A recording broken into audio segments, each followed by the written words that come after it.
everyone in professional sports knows it's not going to last forever. The famous acronym for the NFL, not for long, right? So you're constantly trying to fully commit to the present moment and to what you're currently doing right now, but the same and not look too much to the future, but you've got to be making plans and there's going to be an exit at some point. So for me, I would say after year 3, it was very tentative, right? It was year to year. It just felt like every year I was fighting for my life in the NFL. So I knew that I wanted to be able to exit on my own terms if possible. In a corporate world where all employees have great leaders with no egos that create fun cultures where people can do their best work, the employees and companies thrive while doing great things for the customers, themselves, and each other. Well, we know that rarely happens. I'm Jeff Palacio. I have been a leader for over 40 years for every t-shirt size company, from small 16 employees to extra large over 1 million. Please join me while I interview outstanding leaders that will share stories of great leadership and not so great. It will help you become a better leader while poking fun about all the crazy shit that happens in corporate America.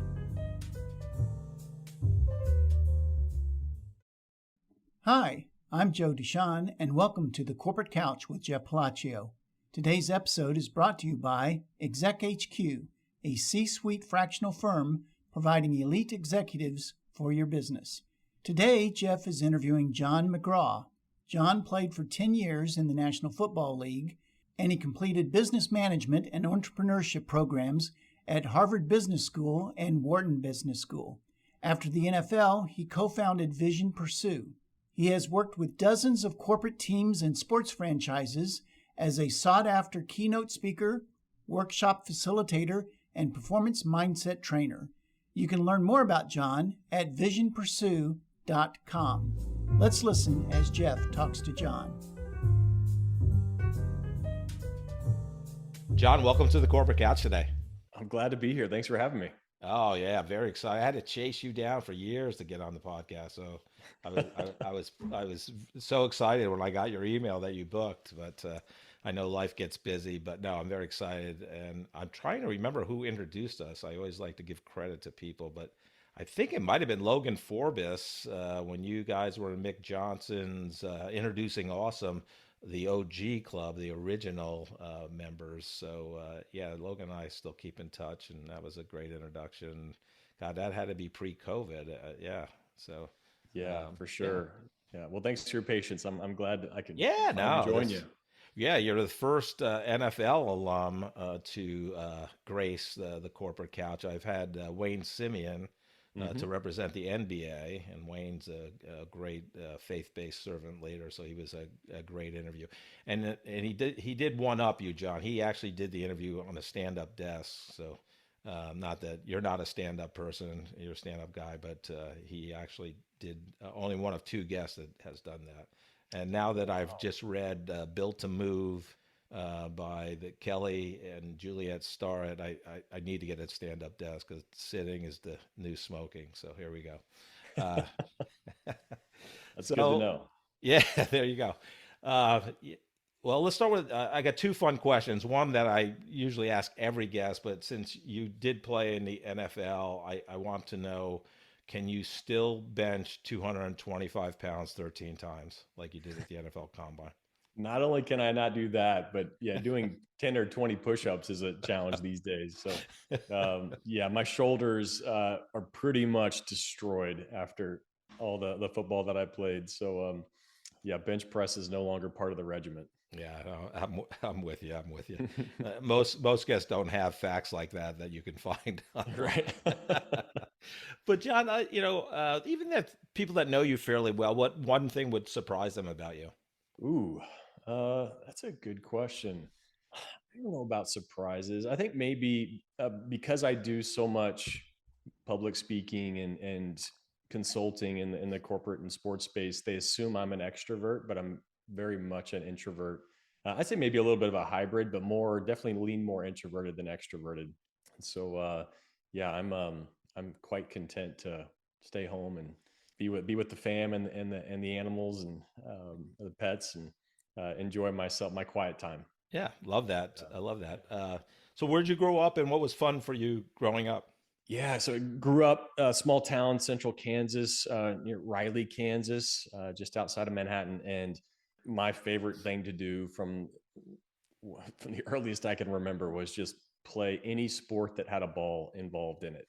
So you give me a soccer ball, football, basketball, and I was entertained all day, sometimes all night. And so that was just a passion built into me from early on.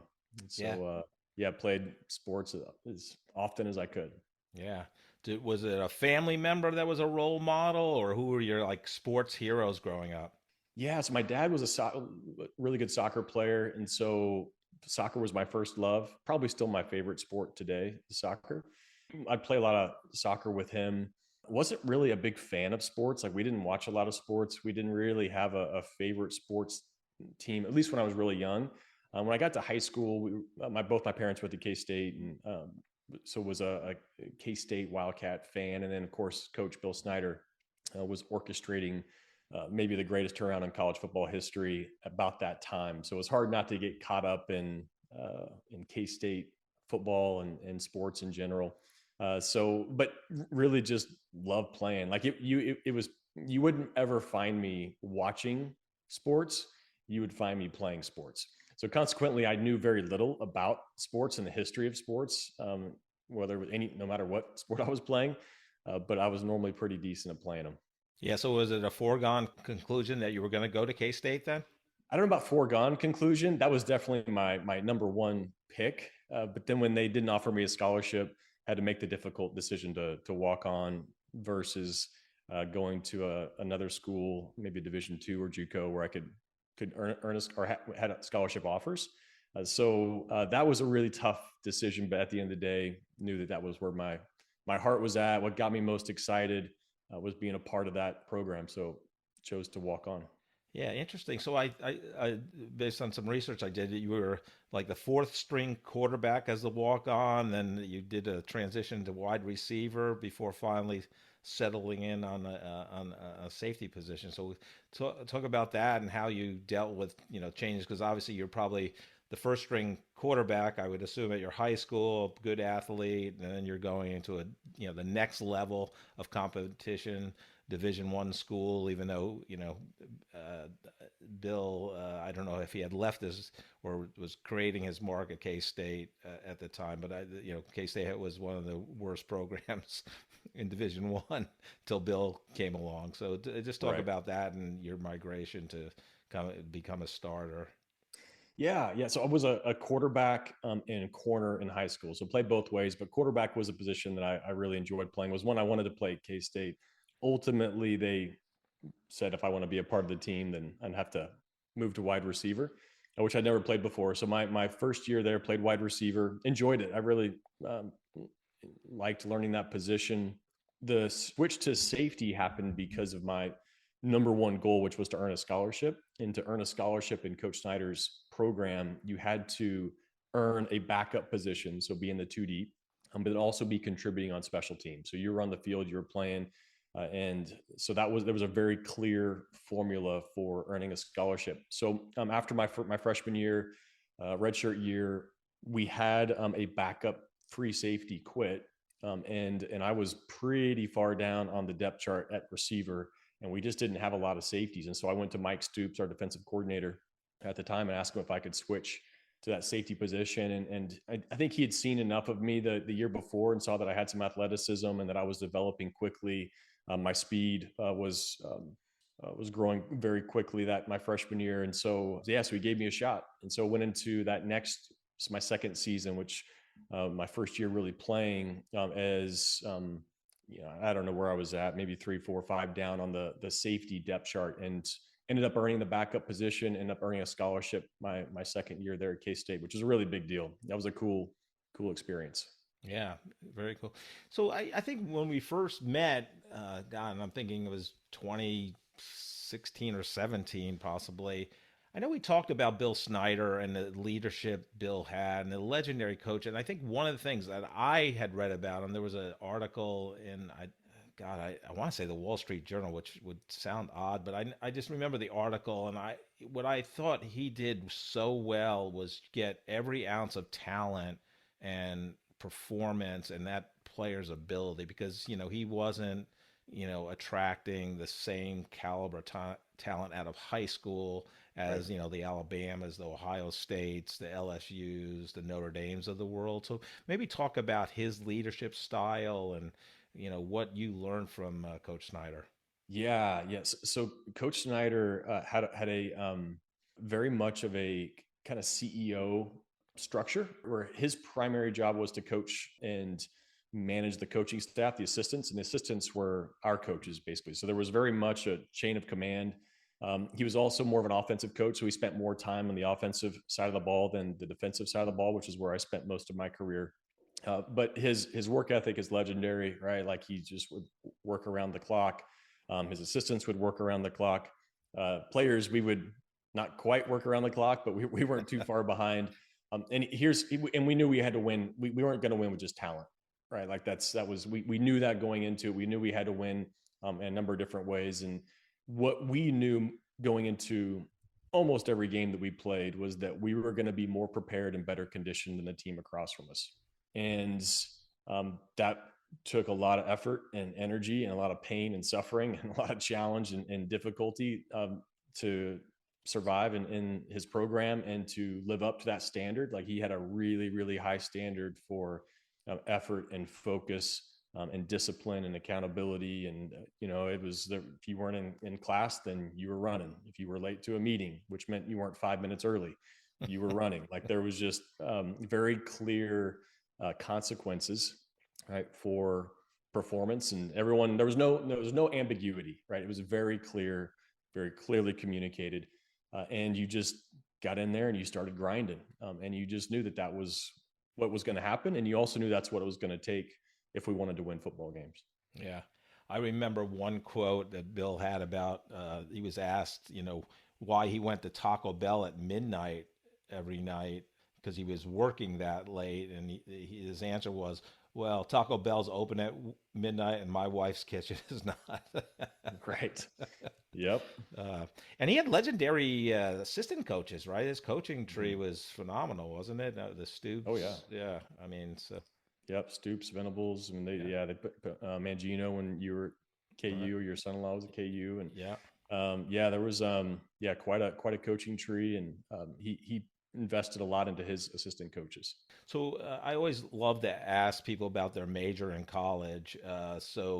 When I asked Wayne Simeon about this, who's been on the podcast, a famous KU basketball player, went on to play for the Miami Heat. He said, well, I really didn't get into academic focus. So my first 2 years, I majored in points, rebounds, and blocks. But I'm always curious because it seems like most people I interview, their first major is not their ending major. So I saw you graduated with business degree, major in finance. Was that your original major? And if so, why business and finance? Yeah, it was my original. I knew I was going to go into business. I wasn't quite sure exactly what branch of business, but finance made the most sense. Thought maybe I'd be a financial planner someday. Just enjoyed understanding how money works and how business works. And so felt like that was of interest, but was also going to serve me well later in life. And it has. I'm really thankful for that education. Yeah, so you're obviously successful at K-State. Most times, most guests I ask, how'd you get your first job? What was the process? But your senior year, you get drafted by my New York Jets, Jets. That's right. We're recording here in November 2024, and the Jets are not doing well. But so tell us about that experience. You got a second round draft pick, 57th pick in the draft, which is phenomenal. But what was that like? And since obviously most people don't experience that. Yeah, it was an amazing experience, right? The fulfillment of a lifelong dream. You go through a small high school town, you grow up there, play in a small program, and then you walk on. At some point, you start to think, okay, maybe it's not in the cards to this dream. I might need to. That's why did focus on my education quite a bit to make sure I had a good backup plan. But there's a lot of doubt along the way.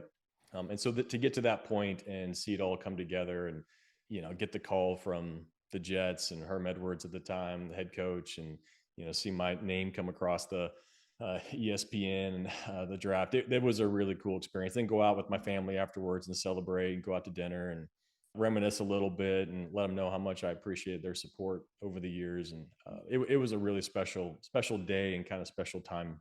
Yeah. So talk about the differences, John, in terms of, you go from high school, Riley High School, small high school, go to Division I school, K-State. What was the differences there at that level? And then talk about going K-State to the NFL and what was that like? The biggest jump was going from high school to K-State. And at that time, the Big 12 was more the dominant conference at the time. So you're getting more NFL players coming out of the Big 12. So the speed of the game, the speed of the competition at that time was really elite. And I would say it took me at least to probably closer into my third season before I really caught up with the speed of the game and how fast it was going. And so that was a really big challenge. In fact, I'll never forget I'm a red shirt, right? And all the red shirts are just standing around in two-a-days when the first scrimmage happens, and we're just watching from the sideline. And remember, we had the first live scrimmage, and it'd been, we're, I don't know, 4, 5, 6 days into the two-a-days. But this was the first full speed. And so I'm standing on the sideline and I'm watching the first snap, and the first snap happens. And the first thought that pops in my head is, I will never play one snap here. Like, John, you have no chance of ever playing. The speed that full speed play happened so fast, like I couldn't even keep track of it from the sideline. I'd never seen, speed like that. Never seen the game happen so fast. So what was amazing to me was then just the next year I was playing a different position, but playing a fair amount by my next year. Then 2 years later, I was playing at a high level. 3 years later, I'm a starting free safety, and I'm playing at that level and faster. And so just the speed of the game you keep adapting to. And it's amazing what the brain body system can do with enough reps and, enough time and enough effort, and just keep putting in the reps. And at some point you figure it out. And I think that was one of the coolest things to see, what I couldn't do my freshman year, and then what I could do by my sophomore, junior year at K-State on the football field. And then getting to the NFL was actually easier in a lot of ways than college football. So it took me maybe 4 or 5 games into my rookie year before I caught up with the speed of the NFL. But by halfway through my rookie year, I felt relatively comfortable out there on the field. The nice thing about the NFL is that once practice is done and meetings are done and you go home at whatever time, 6, 7 o'clock, you don't have to go to study table and study for a few hours for tests, the next day. Right. So when you take school off of it, it's like, oh, wow, I only have to work, 50, 60 hours a week. Like that's nothing. I'll take that. Yeah. Versus, I don't know, the 6 a.m. training to 10 p.m. at night study table that was college every day for 5 years. So, so that was the little bit of the transition, but it was much more challenging going from high school to college than college to the NFL. Yeah, interesting. So talk about, I mean, I know you played for the Jets 3 years and went to the Lions 2 years, and then ended up your last 5 seasons with the Chiefs. I don't think they were the glory years of the Chiefs, but we can chat about that. But talk about the different coaches that influenced you. I know Herm was there, and then Herm came back to the Chiefs, and I think you played with Herm 1 year with the Chiefs, but Steve Mariucci, Herm Edwards, for the Chiefs, Todd Haley. But talk about the different styles and what you learned from them, and what leadership style was best for you out of all your coaches. Played for a lot of different coaches, right? Because I played for a lot of different head coaches, but then you have, most of the time you spend is with the coordinators, right? So you spend with a lot of different coordinators, really fantastic coordinator, Dick Duran and Romeo Crennel, and really high level coaches. It's really interesting to me, all the different styles, like you said, and approaches. There was definitely some that brought out the best of me, and other ones that didn't bring out the best of me. And so it was always really interesting. I think the coaches I respected the most, and that I thought got the most out of their players, were the ones who realized that they weren't coaching a team sport. Like football is not a team sport. Basketball is not a team sport. It's an individual sport, and players are incentivized for individual production. most players don't make a lot more money if teams win games. Now it's more fun, right? Players want to win, but at the end of the day, you're paid for sacks, you're paid for tackles, you're paid for interceptions, you're paid for completions, for touchdown, right? Like it's an individual game, but you have to come together as individuals to make up a team, right? And so the best coaches for me were the ones who realized that I needed to be treated a little bit differently than the guy next to me, and he needed to be treated a little bit differently than the guy next to him. And so it was the coaches who took the time to really get to know what we were all about and who would adapt their style to bring out the best in us. It wasn't just, well, hey, this is who I am, and I'm a screamer, so I'm going to scream at everybody, or I'm a player's coach, so I'm going to encourage everybody and rah, rah. They were able to show up differently for different players to help get the most out of them, to then ultimately help the team perform at the highest level possible. Yeah, and I would say that's the same thing for great leaders, as you know, in the corporate world, right? They're the ones that treat people like people and care for them differently, because what motivates me and what I live for and what my life's about is different than what Jon McGraw is, and so on. So again, you're living out a dream. I forget, I don't know the stats on, the average, NFL tenure. It's got to be 3 years or less, I would think. You played 10 years. Tell the audience, what was it like? What was the big change going? I mean, you said a little bit about, you didn't have to study, and, try to maintain your GPA, and because you look like a studious person. So I'm sure, you had a fairly high GPA compared to maybe some of your other teammates. But, at some point, when did you start thinking, okay, my NFL career is going to end at some point? Did you start making plans early on? I saw you went to the Wharton School in 2006, and the Harvard Business School Executive Education. And I know professional sports leagues like the NBA, NFL probably have ways you can learn. So just tell us about that process for you. Yeah, everyone in professional sports knows it's not going to last forever. The famous acronym for the NFL, not for long.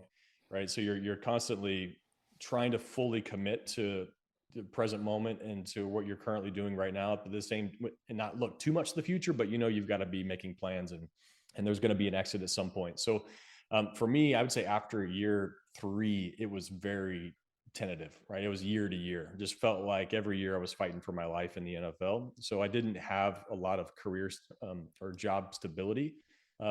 Most players don't. Now, you have a few that have long-term contracts and are going to be there, but most guys on an NFL roster, every year they're going in and they're fighting for their spot. And so that was me. And so I knew that I wanted to be able to exit on my own terms if possible, and also keep investing in myself and in the future. So so I took advantage of programs like Harvard's business program, Wharton's business program. After I retired, I went to USC and did another program out there. So tried to stay on top of learning.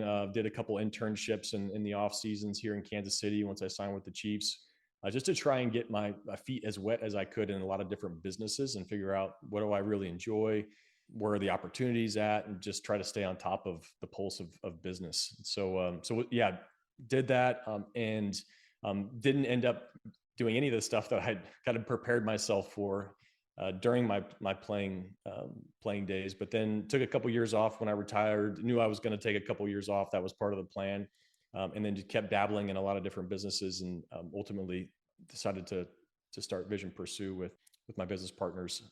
Yeah, it took a couple years to really land on that. Today's podcast is brought to you by Exec HQ, a C-suite fractional firm providing elite executives for your business. If you're having challenges taking your business to the next level, if you want to augment your leadership team, or prepare your company for increased growth, profitability, and an eventual successful exit, we have seasoned executives from every C-suite position ensuring a perfect fit for your needs and the dynamics of your industry. You will work with senior leaders who like to roll up their sleeves while checking their egos at the door. They can help your business in specific services such as strategic planning, executive leadership coaching, financial management, corporate governance, marketing, sales management, and many other advisory solutions vital to your business success. That's exechq.com. To learn more, go to exechq.com or email Jeff Palacio at jeff.palacio@exechq.com. Was it hard for you in the NFL? I mean, obviously you're competing, every day for your position, and but talk about the physical, toll on your body, and what was that like? Because it's crazy out there with the athleticism, the speed, the strength, the power of your peers, and these NFL players. Talk about that. Yeah, the mental, emotional, physical strain on athletes, most people have no idea, right? It's sorely underestimated what they're actually going through. You just kind of see them out in the field and it looks like they're doing their thing and having fun. Like, who wouldn't be having fun doing what they love, making lots of money doing it, having a little bit of fame and fortune, right? And you're big and strong, and you're, for the most part, physically healthy, and a lot of people have good players, have good relationships and good support system. But there aren't a lot of really happy professional athletes, right? Like, most people think if anyone's going to be happy, it's going to be a professional athlete in this world. And very, very few are happy. And there's a lot of reasons. We can get more into that later. But the challenge, the mental, emotional, physical toll is severe. It's really high. The players that don't make it to the professional sports, usually it's not because they don't have the talents, because they can't manage that piece of it. And the ones that don't stick around very long don't figure out how to manage the toll of that. So learning how to take care of your body, I feel like have kind of a PhD in physical therapy and rehab, and I've had about every injury in the book. That was definitely the most challenging part of my career. Injuries, not because of the pain, like I didn't care about the pain. It was just feeling like I was letting my teammates and coaches down, not being available. So that was the most difficult thing for me in my career. But every athlete goes through that, and then just the pressure.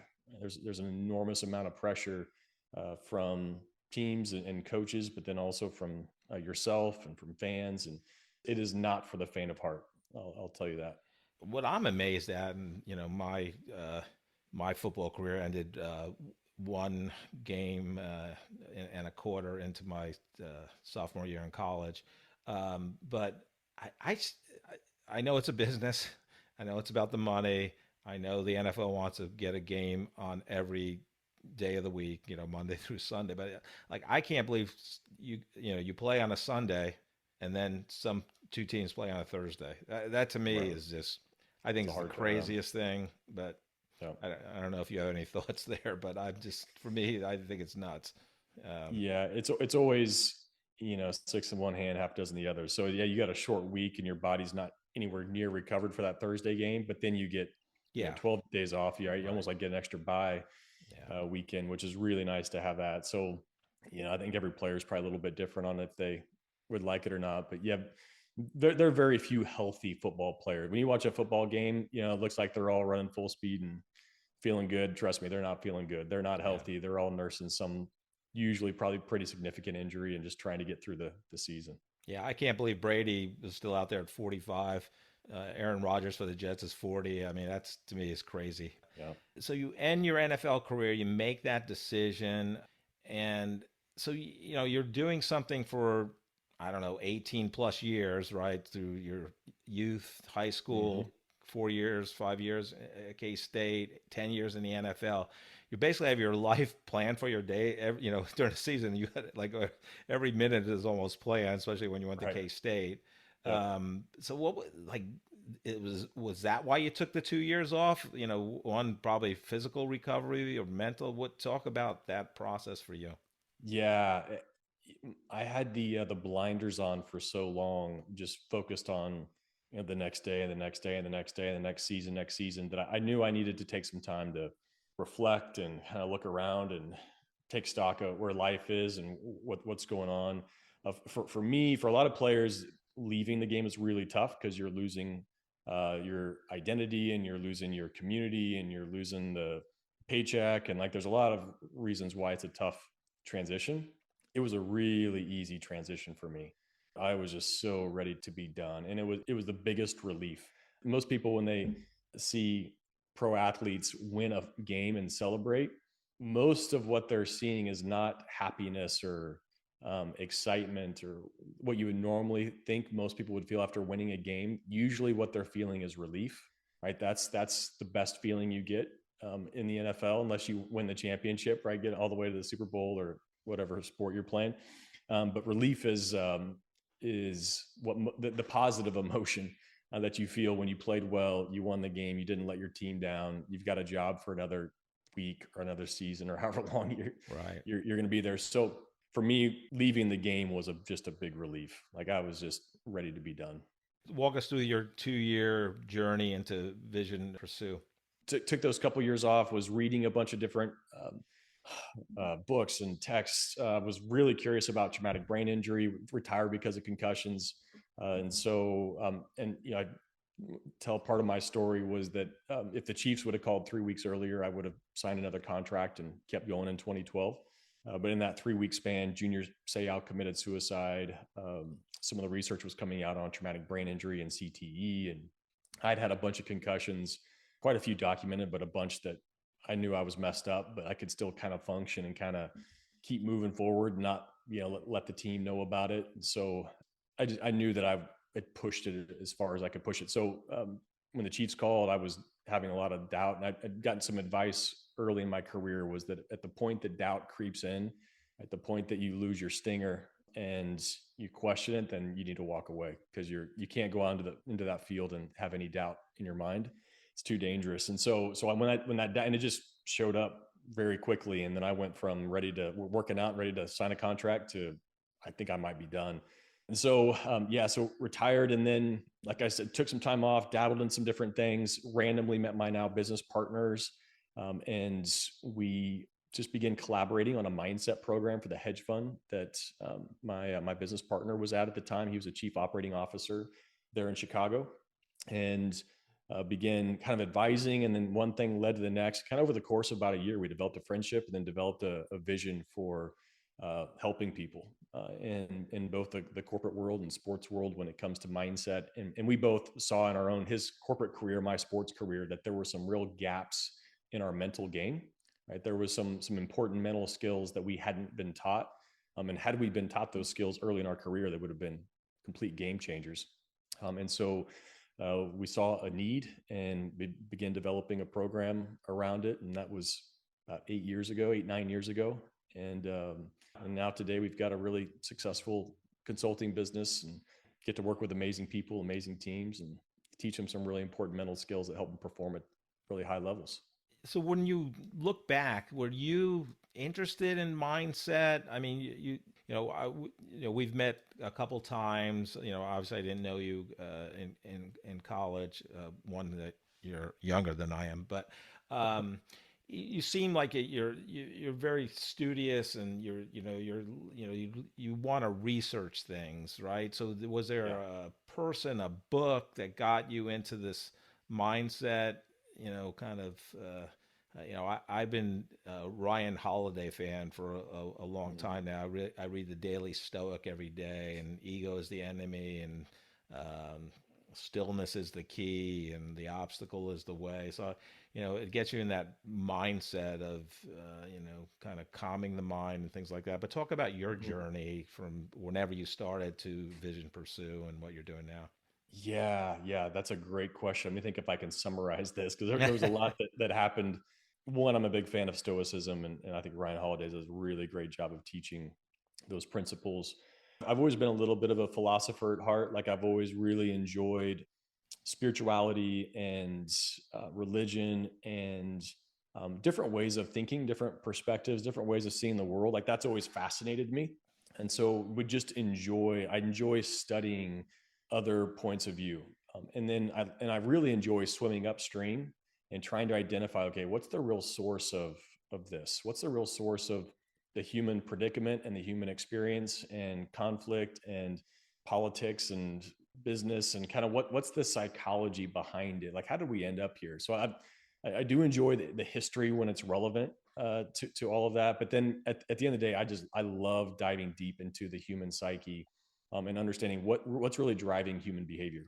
And of course, using myself as a guinea pig, but then getting to work with a lot of different people and understand what makes them tick, right? Why does one person show up and they get excited about a challenge, and another person shows up at the same challenge and they crumble and lose all motivation and drive, right? And what separates those two, and then how do we train that in individuals? Like, how do we equip individuals with the tools they need to successfully navigate life, both from a performance standpoint, but then also just from an overall mental health and wellness and physical health and wellness standpoint? So I'm just curious about all those things naturally. A couple of pivotal moments for me. One was reading an author named Eckhart Tolle. Eckhart has a way of writing, of describing things that helped me where I was at in that moment, maybe 10 or 12 years ago, where I could understand things. So used a language that allowed me to turn off the left hemisphere of my brain. It was essentially what happens when meditation works. It calms down the left hemisphere of your brain. And so it was the first time I'd been introduced to meditation that made any sense to me or that I was open to. And I remember sitting on my couch and for the first time having an experience where I wasn't achieving, I wasn't accomplishing, I wasn't doing something that I wanted to be doing. I wasn't, the world wasn't meeting all of my expectations. I wasn't on vacation. I wasn't getting what I wanted.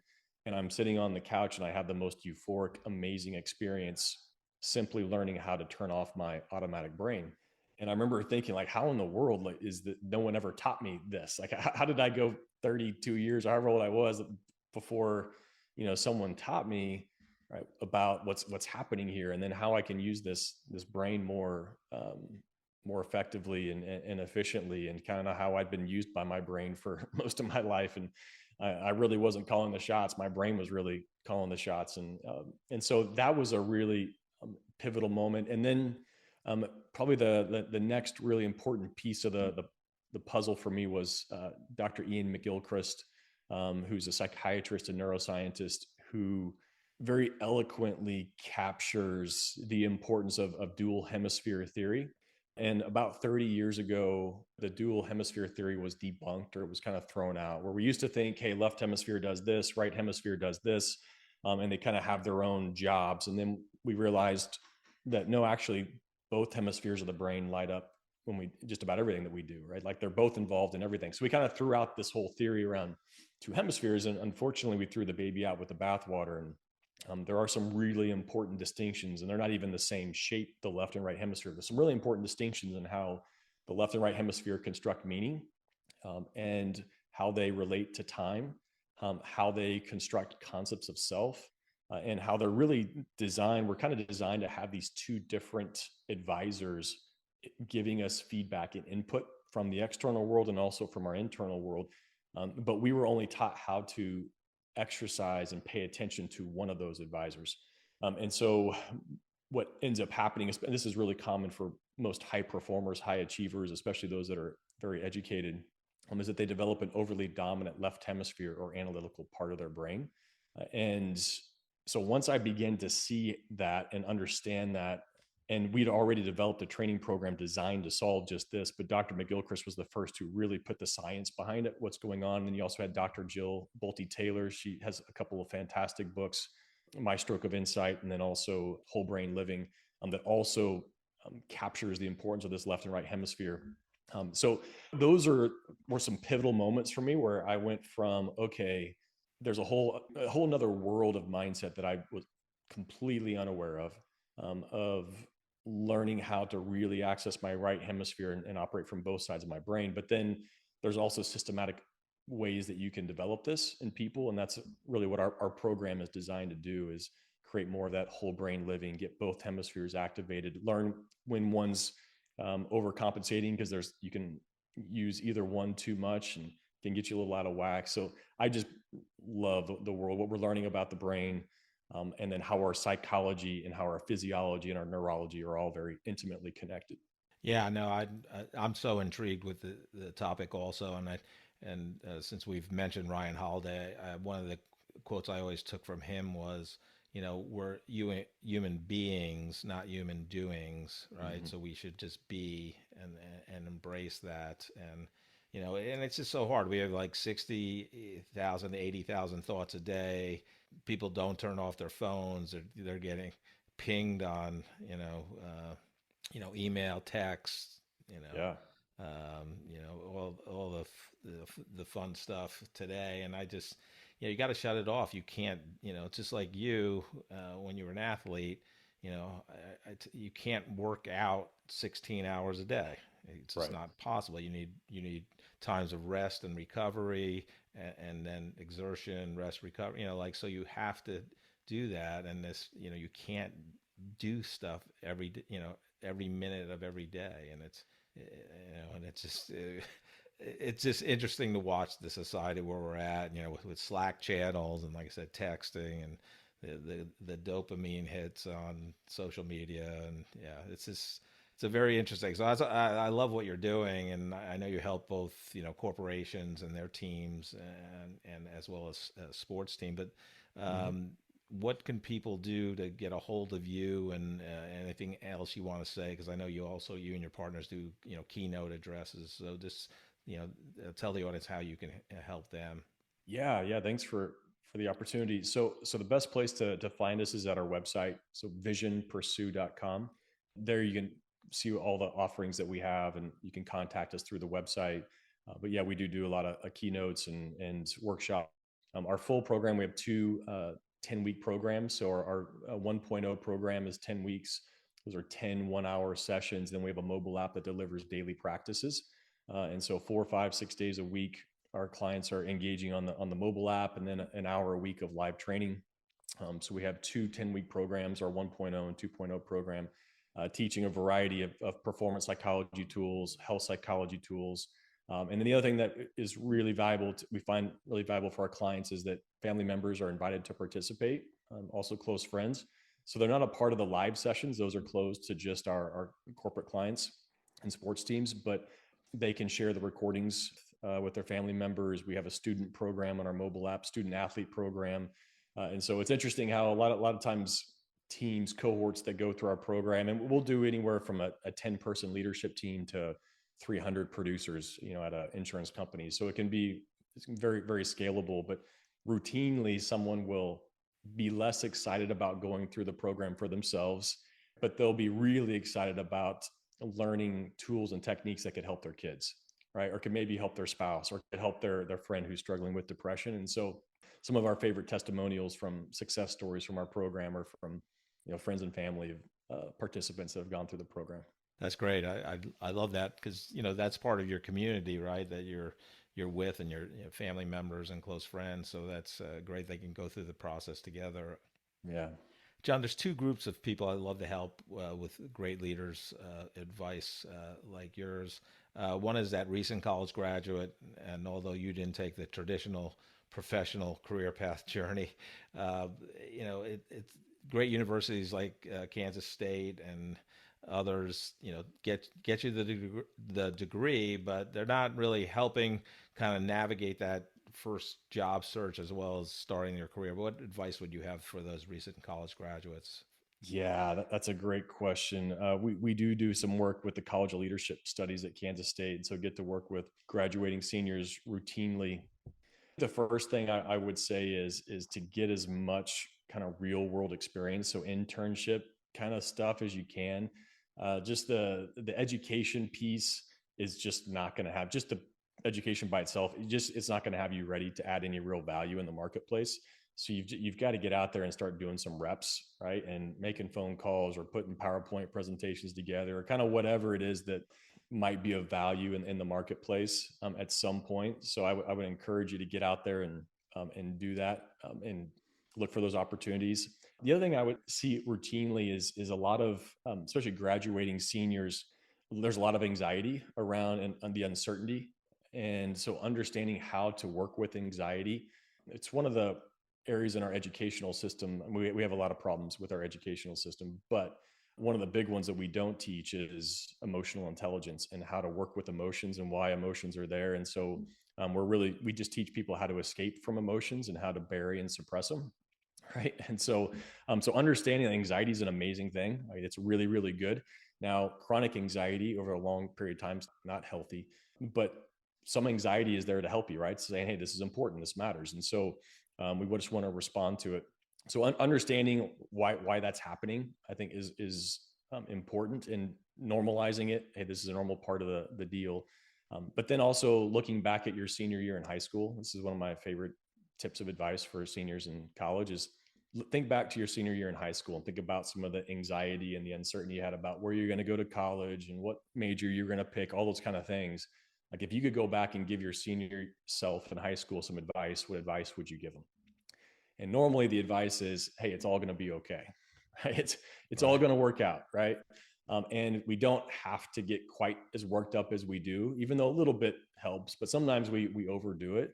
And then come back and you can give yourself the same advice today, right? And 5 years from now, it's going to be a lot more clear, and you're going to have, and you're going to wish you could go back to your senior year in college self and you tell them, hey, just, it's all going to be okay. Like keep doing what you're doing, keep working hard, but it's going to work out and you're going to figure it out. And it's going to be okay. And so that I'd like to share that with seniors in college. And a lot of times that helps calm them down just a little bit. Yeah, no, that's great advice. The other group I love to help is, so take that recent college graduate that you just gave advice to, and now, they're 5, 6, 7 plus years down the road. And if they want to take that career path where you actually have a group of people in an org chart underneath you and that you're responsible for, and you get that promotion to do that, what advice would you have for them as they begin that type of leadership journey? Yeah, I think a bunch. How long do we have? I think that the first thing I would say is that what got you to where you are as a leader, where you're looking out for the people, is not what's going to help you be a good leader. It's not it's a completely different skill set to be a good coach or to be a good boss or employer or manager than it is to be a good individual producer. So it's a completely different skill set. And if the company's not going to train you in that, then you need to go find training to help prepare you for that, because you're no longer in whatever business you used to be in. You're no longer in the engineering business. You're no longer in the accounting business, whatever it is. You are now in the people business. And if you don't understand people and how people work, you're going to struggle and you're going to be miserable and you're going to wish you could go back and just be an individual producer or whatever your role was before you were promoted to leader. So that would be my advice is you've got to, there's a lot of development work that's very different than the work that you've done that helped you get to where you are now. Yeah, I love that. Jon, thank you so much for being on the Corporate Couch today. It's great to see you again, and I'm really honored that you came on. Yeah, a lot of fun. Thanks for having me, Jeff. I love the conversation with Jon, well, for many different reasons, but as I've stated several times on various episodes of the Corporate Couch, my childhood aspiration was to be an NFL quarterback. So Jon achieved my childhood dream by playing in the NFL for 10 years, being drafted by my New York Jets, second round. He had a 10-year career, and yeah. He's a Jet and a Chief. I mean, how do you get yes. much better than that? Yeah, outstanding. And I met Jon pre-COVID, probably around 2018. He's just so introspective. We can talk about, Ryan Holiday books all day long, Stoicism, Eckhart Tolle, and he's just so introspective. But yeah, there was just so many lessons, I thought, from his episode. I love what he talked about, when I asked him about what leadership styles from coaches did he embrace that were best for him. And just like the corporate world, the best coaches for him were the ones that said, hey, if you're a coach that yells and you're getting, players' faces, well, maybe Jon McGraw doesn't, that doesn't do anything for Jon McGraw. So he loved the leaders, the coaches that treated each player differently based on what that player was and what motivated that player, right? So, and that's what great leaders do, right? They understand what that person is about, and they change their leadership style to embrace that and help them in terms of goal achievement and things like that. They know how to read the room. Yeah, exactly. The other thing was amazing, I thought, too. And again, he's our only NFL alum to be on the Corporate Couch so far, but just how most NFL players are not happy. When they celebrate a game, a win, they're just celebrating relief, right? They're relieved that the game is over and they've made it another day, whatever. We tend to idolize them and lionize them more than what they deserve, probably. Yeah. And I think it's important. That's not universally the case. That's not always the case, because some of them are obviously, if you're playing in the playoffs or something, that's different. But I thought that was an interesting observation to make from somebody on the inside. Yeah.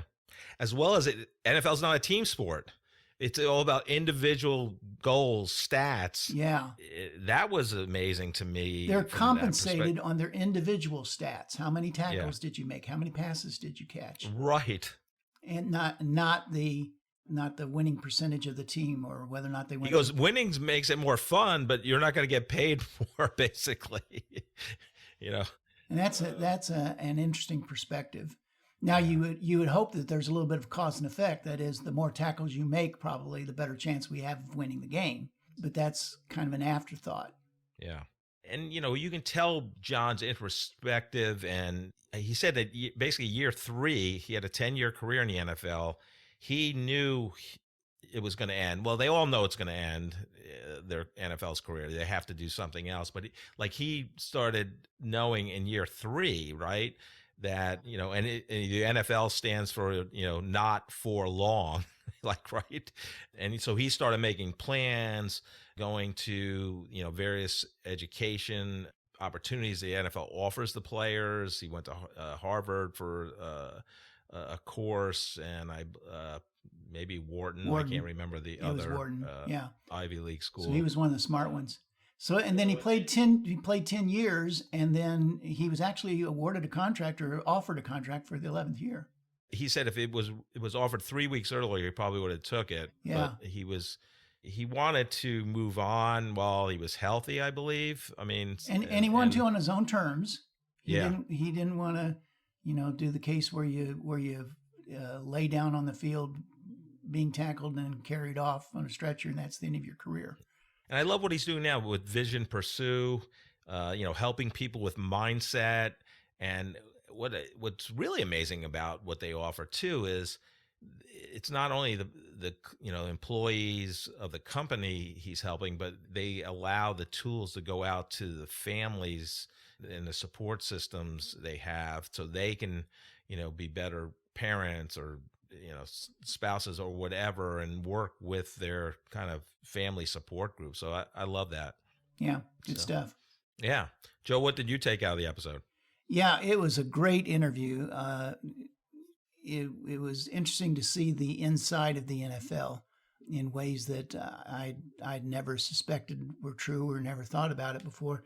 One of the things that he talked about that I found interesting was he was reflecting back on his days at K-State, Kansas State, with the Big 12, was that he played there at a time when Kansas State was not a powerhouse team, right? They were pretty good. They were okay, but they certainly weren't a contender in college football at the time. They started with the concept of this. We know at the beginning of the season, we know that we are not as good as most of the competition that we're going to see on the field. That's just a provable fact. Okay. So we've got to have something else. So when we show up, we need to be in better condition, and we need to be better prepared than our opponents are.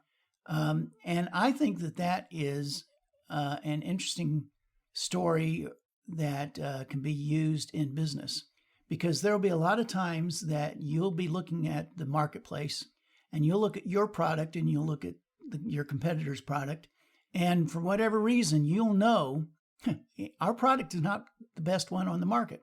It's not the cheapest. It's not the best value. It's not the best quality. There's something about it and anybody objectively look at our product and a competitor's product will know that our product is not the best. So we need to find something else that we can compete on. So we need to have better documentation. We need to have better product reviews on Amazon. We need to have a better sales force. We need to have better marketing. We need to have sexier commercials. We needed to have something. If you are a CEO or a CMO and you are looking at your product compared to the rest of the marketplace, there will come a time where you're going to decide for product X that the competitor's product X is better, and you can't do anything about it. So you're going to have to find something to make up for that difference. And I think that's a great lesson that Jon taught us while he talked about his time at K-State. Yeah, no, I love that. Bill Snyder was amazing coach in the aspect, or a lot of aspects, but one I always thought was just, so good was he got the most out of every player. Like, he got 100% from each player. He was so good at doing that because he didn't have the, he didn't have the class. stars. Yeah, he didn't have the stars. He didn't have the ESPN top 300 going to K-State. Right. So, Joe, what leadership advice would you like to give our great listeners today? Well, today we're going to go back to that great philosopher, Stephen Wright, again. Because one time Stephen Wright said this. He said, "Ambition is a poor excuse for not having enough sense to be lazy." Thank you so much for listening to this episode of The Corporate Couch. If you enjoy the podcast, I would love for you to take 2 minutes out of your day to rate us 5 stars and write a review. Please join me next week to learn from another great leader sharing their professional journey and insights.